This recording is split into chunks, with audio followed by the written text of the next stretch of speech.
Donc j'ai découvert surtout l'enjeu de la danse assez tard et complètement par hasard en fait, puisque en effet je viens plutôt donc on va dire du milieu des arts plastiques et du rock. Mais très vite dans ma pratique d'artiste visuel, j'ai commencé à me détacher aussi de la question de produire des objets, que ce soit de la peinture, de la sculpture. J'ai commencé à vraiment m'inclure moi aussi à l'intérieur de dispositifs, en fait. Je commençais à faire un peu ça. Et plus c'est allé, et plus je me suis mis en mouvement, en fait. Ouais, dans mon travail, voilà, qui était entre, je dirais, l'installation et la performance. Il y avait quelque chose qui a à voir avec ça. Et assez tard, puisque j'avais 26 ans, en fait, j'ai découvert le chant chorégraphique complètement par hasard, parce que, bon, il y a toujours cette histoire un peu comique, mais qui est en même temps véritable, puisque j'ai accompagné en effet un copain à une audition, et je me suis dit, ben, je vais jouer le jeu, je vais la passer avec lui un peu pour le joke, quoi. Et en fait, moi, j'ai été pris, mais pas lui. Donc, du coup, comme je suis quelqu'un encore de joueur, mais je pense que je l'étais encore plus quand j'étais jeune, voilà, je me suis retrouvé engagé comme danseur. Et voilà, j'ai découvert cette pratique, en fait, mais que très vite, j'ai compris que j'avais rencontré plutôt un espace qu'une pratique, en fait. Et que pour moi, l'enjeu chorégraphique que je découvrais était plus un espace où je voyais que tout ce que j'étais en train de chercher, qui n'avait pas vraiment de forme très arrêtée, ou encore où j'étais très convaincu par ça, potentiellement pouvait être accueilli dans l'espace du chorégraphique. Comme une sorte de terrain de jeu, Oui, un terrain d'exploration. de jeu, surtout qu'il y avait à la fois l'enjeu des costumes, puisque je travaillais aussi pas mal en relation avec la mode. Donc il y avait du son, il y avait de la lumière, il y avait des costumes, il y avait du mouvement, il y avait des espaces à créer. Et moi, je me dis, mais c'est quand même dingue, en fait, c'est là que je dois être, en fait. Voilà. Et donc j'ai commencé par danser dans un premier temps, mais très vite, en fait, je me suis fait rattraper, je dirais, par mon propre sac à dos, quoi, qui était fait en effet vraiment d'histoire de l'art, d'une plasticité aussi beaucoup plus forte que celle qui était à l'œuvre, je dirais, dans ce que je connaissais, puisque j'ai travaillé dans un premier temps surtout avec des chorégraphes français.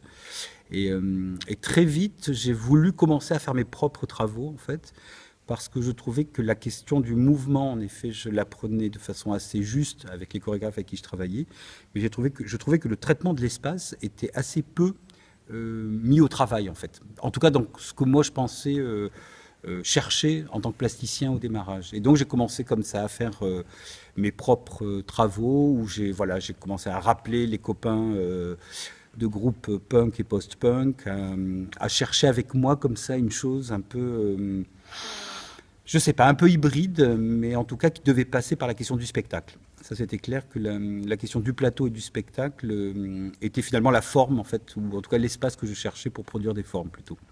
Comment vous définiriez-vous cette notion de spectacle, c'est-à-dire de tenir réellement compte du spectateur, du coup, Mais oui, parce celui qui qu'en fait, pour regarde? moi, il y a une grosse différence, c'est-à-dire que, enfin, produire une forme qui va être à un moment donné partagée, c'est que de fait, ce désir, il est parce qu'il y a une volonté de rencontrer l'autre, en fait. Sinon, moi, je fais des formes tout seul chez moi et puis ça va, quoi.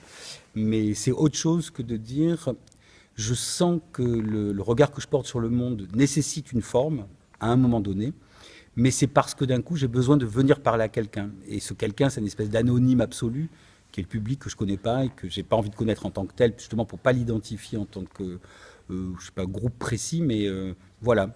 J'ai quelque chose à dire à je ne sais pas qui, en fait. C'est ça qui est un peu étrange. Et ça doit passer par une forme. Donc, de fait, pour moi, la question du spectacle, et qui est pratiquement le démarrage. Je veux faire un spectacle parce que je veux rencontrer le public. Donc, je dirais que le public est là dès le premier jour où j'ai envie de faire un projet. C'est celui que j'attends depuis le début. Je pose une question à un anonyme, vous-même. Est-ce qu'il y a des choses que vous avez commencé à découvrir à partir du moment où vous avez commencé à être danseur plutôt que musicien? Ah ben, de toute façon, moi j'étais déjà, enfin quand j'étais, d'abord je suis pas musicien, hein, je gueulais dans des micros, donc c'est toute proportion gardée quand même. Mais c'était pour moi en fait, c'était pas si éloigné que ça en fait, parce que ce qui m'importait dans tout le travail que je faisais finalement, je me suis aperçu que c'était une implication physique dans les choses qui m'importaient, c'est-à-dire en direct. Voilà, c'est-à-dire d'être là et d'être vecteur de quelque chose, quoi, par mon corps, par une espèce d'attitude, euh, voilà, de la question du mouvement, voilà, de me mettre en mouvement pour aller vers l'autre. Donc finalement, ce que j'ai découvert, je dirais que c'est plutôt la douleur, les problèmes articulaires, des trucs comme ça, musculaires, la fatigue, c'est-à-dire de passer en effet de juste quelqu'un qui bouge à, je dirais pas un sportif de haut niveau, mais pas loin, quoi. Donc, mais en même temps, d'avoir une compréhension de l'espace par mon corps et plus du tout par ma tête. C'est-à-dire d'intégrer en fait ce que je connaissais, je dirais peut-être de façon plus théorique ou intellectuelle, j'ai commencé à l'intégrer physiquement, c'est-à-dire l'approche, peut-être, je ne sais pas si c'est la compréhension, mais en tout cas une façon d'appréhender l'espace qui était physique en fait, voilà, et plus une projection mentale, mais une projection de mon corps dans l'espace et l'écho que ça produisait. Donc, en effet, c'est ça que j'ai appris. Et puis, surtout, la multiplicité du musculaire et de l'articulaire que possède un corps, en fait. C'est quand même, c'est une machine de dingue. La pensée bouge avec le corps? Elle bouge constamment avec, oui, oui, et vice-versa. C'est-à-dire, pour moi, c'est pas du tout une chose qui est cassée, en fait. C'est-à-dire que moi, ce qui m'intéresse, c'est un corps qui soit réflexif, mais déjà à lui-même. C'est-à-dire que sinon, c'est une machine idiote, en fait. Moi, je vois des très bons danseurs qui font des choses très, très virtuoses, mais où je sens qu'il n'y a pas de réflexivité sur eux-mêmes. Donc, pour moi, ça s'apparente, en effet, je dirais, peut-être à des sportifs de très haut niveau, à de la gymnastique spectaculaire, quand je suis vraiment méchant, à des animaux de foire. Mais ce que je trouve toujours magnifique quand j'aime un danseur, de le voir au travail, parce qu'un danseur est au travail même en spectacle, c'est de voir à quel point finalement on n'a presque plus l'impression qu'il danse, mais c'est juste une façon d'être en fait. Et ça, c'est parce que je crois qu'il y a un moment donné, c'est de la pensée en mouvement en fait, qui doit passer par le corps. Quand je disais tout à l'heure, on peut avoir une appréciation ou une appréhension de l'espace de façon théorique, comme certains architectes, une porte doit faire 2,10 mètres pour passer, large comme ça. Mais il y a aussi une autre façon de dire que la totalité du corps est un cerveau potentiel. Et donc c'est de comprendre qu'il tient debout, qu'il peut jouer la chute, qu'il peut traverser des espaces les yeux fermés sans se cogner. Donc c'est-à-dire que c'est multisensoriel. Et ça, pour moi, c'est une pensée faite corps, ou un corps fait penser, en fait. Est-ce que ce mouvement, il peut aussi être social? Est-ce qu'il peut bouger une société? Est-ce qu'il peut bouger... on va prendre le mot politique au sens Moi, je de la pense cité. que de fait, il est politique, parce que c'est quand même toujours étrange de voir un nombre X de personnes venant rencontrer un nombre, en général, plus important. Donc ça veut dire que moi je pense toujours à ça, particulièrement quand je fais des solos, c'est beaucoup plus ça de me dire, c'est quand même dingue d'aller choisir une personne au milieu de la totalité de la société, de l'extraire, et avec lui de produire une forme qui va renvoyer au reste de la société. Donc déjà je trouve le fait de extraire, travailler une forme et la redonner, en fait, pour moi c'est éminemment politique, de fait. Qui serait pas pour moi juste par exemple de faire un espèce de ready-made, c'est-à-dire d'aller voilà, je viens de sortir là du centre commercial qui est en face, de signer le centre commercial par exemple, comme tout ce qui se passe en tant que mouvement, mais de fait je pense que c'est et puis je trouve en plus aujourd'hui c'est qu'il y a une considération que justement que le corps il est soit virtuose, soit combatif, soit dégradé, soit fantasmé, voilà. Mais de voir un danseur qui est au travail, qui est en train de tenter en tout cas un dialogue potentiel pendant le temps du spectacle, avec un chorégraphe derrière qui a mis ça en œuvre, je trouve que de fait, en fait, c'est politique. Et toute tentative de dialogue aujourd'hui, qui soit, j'allais dire, même en friction, mais en tout cas entre la friction et l'apaisement, en tout cas, pour moi, est une ouverture sociale de fait, quoi. Et puis surtout, enfin, je continue à penser aussi, on pourrait dire que ça pourrait se passer dehors, mais le fait aussi que ça se passe dans des théâtres, qui pour moi sont des lieux éminemment politiques, éminemment sociaux, parce que je trouve que c'est peut-être même le dernier endroit où on peut ensemble converser, particulièrement dans le champ de la danse, dans le silence, avec un langage qui pratiquement s'invente en même temps qu'il se donne. Il y a très peu de temps finalement entre trouver des mouvements et puis les rendre publics, même si c'est 1 an, 2 ans. Donc on est dans l'absolu étranger et je trouve que c'est une chance inouïe puisque je ne connais pas d'autres espaces aujourd'hui qui pourraient proposer cette chose-là, à part des églises de toute confession. Donc voilà, je dirais qu'on est dans un rapport aussi à la pensée, à justement une chose de joie, mais aussi d'ouverture sociale, spirituelle, tout ce qu'on veut, mais qui n'a rien à voir avec le religieux. Du sacré. Donc du absolument politique pour le site. Enfin, pour continuer à construire des communautés, des cités, même si c'est des cités à 5, à 10, à 25, et qu'elles durent entre 5 minutes et 2 heures. Et j'imagine que lorsqu'on est à la tête d'un centre de chorégraphie comme à Montpellier, là aussi c'est un formidable outil justement pour faire se croiser, se frôler, se frotter les gens. Absolument. De faire frotter les pratiques, les appréhensions, les fantasmes, les peurs. Oui, c'est tout le projet de toute façon du centre de chorégraphie que volontairement moi j'ai appelé ici, que j'ai nommé en fait, et que j'ai volontairement nommé ici comme un territoire en fait qui n'a pas de nom, mais qui n'est habité que par les pratiques. Voilà. C'est-à-dire pratiquement, c'est les pratiques qui fabriquent le territoire et pas le contraire en fait.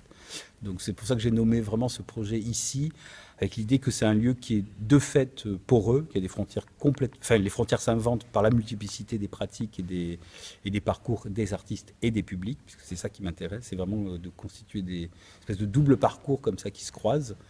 Et je dirais à la fois de fabriquer, de collecter aussi des savoirs à partir du corps, et surtout de les partager, pour que ça reste en fait des savoirs en mouvement, et des savoirs vivants, quoi. Donc, et je crois que voilà, tout le projet tourne autour de ces quelques lignes de force, en fait, mais qui sont pour moi des lignes de force fondatrices, en fait. Donc, Tellurique. De temps en temps, mais des fois aussi très apaisé, très atmosphérique. Un des thèmes qui traverse Extradance cette année, c'est justement le rapport au populaire, à la culture populaire et aux pratiques. C'est des choses qui résonnent en vous? De fait, parce que, bon, plus particulièrement Ad Noctum, puisque c'est la pièce, en fait je viens de faire un triptyque, donc de 3 pièces, qui justement, toute la thématique, c'est comment en fait des danses dites, moi je dis pas populaires, mais plutôt des danses anonymes. Ça m'intéresse plus en fait la question de l'anonyme au regard de l'auteur, c'est-à-dire comment ça dialogue, mais comment ces danses-là qui sont, donc au départ, la première pièce a été sur le folklore masculin autour du bassin méditerranéen, Ad Noctum sur les danses dites de couple, donc on peut voir à la fois dans le cinéma, mais aussi dans tous les bals qu'on a ou pas traversé, mais en tout cas il y a un imaginaire autour de ça. Et la dernière sur le clubbing en fait. Donc voilà, comment en fait ces formes-là, qui sont des formes par lesquelles je suis né aussi dans le mouvement, continuent à être opérantes soit dans des motifs, soit dans des systèmes d'écriture en fait. Et c'est ça qui m'intéresse. Et pour moi, il n'y a pas de danse populaire ou de danse savante. Il y a des points de vue sur des systèmes d'écriture. Mais les mouvements à la base, il n'y a pas de mouvement savant et pas de mouvement populaire. Pour moi, il y a des écritures, des modes de transmission qui, en effet, de temps en temps, peuvent s'arracher du contexte où sont nées ces danses-là. Mais ça ne veut pas dire qu'on les arrache au populaire, on les repopularise, je dirais, dans un autre contexte. Il n'est pas une question de racine qu'on... Il n'y a ni racine ni hiérarchie, surtout. C'est-à-dire parce que racine voudrait dire qu'il y a une danse potentiellement à l'origine proto-archaïque, enfin des trucs comme ça. Et franchement, avec les temps qui courent, je préfère me méfier de ce genre de trucs. Alors, si vous permettez, on va faire autre chose qui n'était pas prévue. Est-ce qu'on peut bouger un peu du côté du décor qui est juste derrière nous? Alors la lumière est un peu... Je dirais, en fait, je préférerais pas. Parce que il est pas dans... En fait, je n'aime pas montrer l'envers du décor. Et là, l'éclairage qui est là ne le met pas du tout à son avantage. Mais je pourrais raconter. Vous pouvez nous le raconter, oui. Et nous raconter peut-être ce qu'on... Donc on a un sol imprimé avec un motif, on va dire cinétique, donc noir et blanc, qui est un motif donc géométrique qui se répète et qui met l'œil à l'épreuve, on va dire. C'est-à-dire qu'il rajoute une sorte de mouvement quand il y a un mouvement par-dessus. Et il y a sur le fond un tiers du fond du plateau et un tiers, puisque je travaille sur des tiers constamment dans les scénographies. Il y a une espèce de totem monolithe noir qui est décollé de 42 cm, si je me souviens bien, donc qui est en suspension dans l'air, qui part dans les cintres, et qui ne surgit pas, mais qui surplombe d'une façon le reste du plateau, et qui est le troisième protagoniste, puisque c'est un duo, donc Ad Noctum, mais un duo accompagné par cet objet qui est, on va dire, qui a sa propre autonomie à un moment donné, d'être émetteur, je dirais, de lumière, de son, et aussi d'images. Voilà, donc comme une espèce de peut-être d'extrapolation de ce que peut être la pensée. C'est une forme géométrique, on va dire, quasi parfaite, avec des angles. Et c'est ce que j'ai toujours... Et pas idem sur la question géométrique au sol. Donc, mais dans cette géométrie parfaite, deux animaux vont arriver, qui sont Julie Guibert et Kerem Guilebec, deux danseurs, donc deux animaux. Et voilà, il y a cette chose-là, plus un environnement lumineux dont une partie est cachée et une partie visible, qui va être extrêmement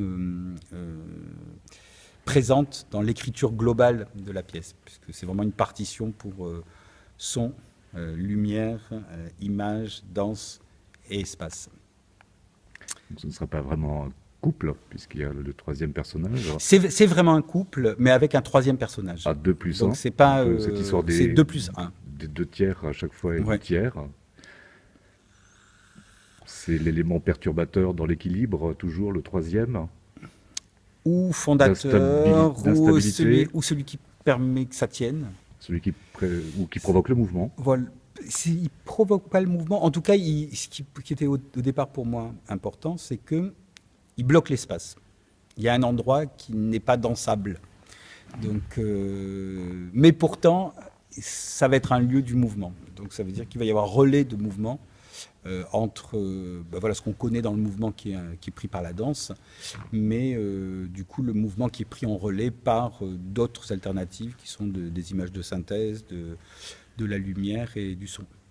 Donc c'est une autre forme d'écriture, un autre langage, mais je dirais qui a observé, qui à un moment donné a un solo, on va dire. Je reste un instant encore sur la nuit, sur Ad Noctum. Là aussi, j'ai l'impression, lieu de liberté, lieu des possibles, moment d'entre-deux. Alors, pour moi, c'était vraiment... c'est devenu assez étrange, cette pièce, dans la création, puisqu'au départ, j'étais vraiment parti sur la question des nocturnes. En fait, qu'est-ce que ça voudrait dire de faire un nocturne aussi dansé par rapport aux nocturnes musicaux. Et finalement, je me suis... je dirais, amusé à faire un film, puisque c'est monté comme un film, cette pièce, puisque ce sont que des séquences entre 18 secondes et 4 minutes 20, donc qui sont vraiment, qui sont montées comme ça et entrecoupées constamment de noir. Donc voilà. Et donc, il y a tout un système d'écriture. Donc à partir de là, après système de liberté, je dirais pas ça sur cette pièce. Peut-être la fin, la toute fin, qui est une fin très onirique, puisqu'il y a une bascule à un moment donné. Mais sur ce couple qui danse, je dirais que d'abord, ils ont toujours été là, parce que ça commence, ils ont toujours été là, et il n'y reste plus qu'eux, et il ne leur reste plus qu'à danser. Puisque quand ils ne dansent pas, ils s'écroulent. Donc je dirais qu'on est plutôt dans une nuit mentale qui pourrait advenir véritablement, mais la seule façon de tenir, je dirais, c'est d'être dans cette danse comme ça, de ce couple qui danse, les danses de couple. Donc c'est un vrai duo dans le sens où si on en arrache un, il n'a plus de sens. Donc voilà, c'est un duo qui essaye de faire tenir un duo en fait. Donc Mais c'est mon goût de... La pièce d'avant était une pièce qui était très solaire et je savais que j'avais besoin de faire une pièce de nuit, mais vraiment d'une... Voilà, quand j'ai ouvert le mot nocturne, je pense que je l'ai ouvert dans un sens très large et très... oui, aussi tout mental, mélancolique, euh, les humeurs noires, hein, les fameuses humeurs noires. Donc tout ça est très là et en même temps avec une espèce de presque une joie de survie par la danse en fait. Qu'est-ce qui vous donne envie de vous lever le matin, justement après la nuit? De me lever le matin. Enfin, c'est juste ça en fait, c'est-à-dire de hein, il pleut, c'est beau. Euh, j'ai beaucoup vécu la nuit. Euh, j'ai appris à vivre le jour. Et donc je suis aussi heureux de me lever le jour maintenant que j'étais heureux de rentrer dans des clubs à 2 heures du matin pour en sortir quand il faisait jour. Donc je crois que c'est cette joie aussi de me dire euh, j'ai de la chance d'être en vie d'abord, enfin vraiment de. Mais quand je dis la chance d'être en vie, c'est surtout de la chance d'avoir accès à tous mes systèmes de perception et que je trouve que c'est quand même hallucinant quand, quand on, on observe le monde avec tout son système proprioceptif qu'on a. Je trouve que, enfin, on aurait même carrément même plus envie d'aller dormir. C'est-à-dire qu'il faudrait, parce que je sais pas, voilà, ce qui me donne envie de me lever, c'est de voir, c'est d'entendre, c'est de sentir, c'est de sentir l'air sur mon corps, de sentir comment l'espace est constamment nécessaire à comprendre, d'être debout, voilà, en tant que personne, de voir d'autres gens, de voir des plantes, enfin, je sais pas, le monde, quoi, ça donne envie de se lever. Tout le monde dans macro et micro, quoi, je sais pas. Tous les jours est une journée, quoi, donc je trouve que c'est vrai que quand il n'y a pas cette chose de vouloir absolument voir quelque chose, absolument que quelque chose nous arrive, je suis étonné de la multiplicité de ce qui nous arrive. Ouais, donc je crois que c'est ça qui me réjouit. Je suis quelqu'un de très positif comme ça. Même si je peux être très mélancolique, mais je suis un mélancolique positif. Et j'adore cette capacité que, je sais pas, à observer les choses.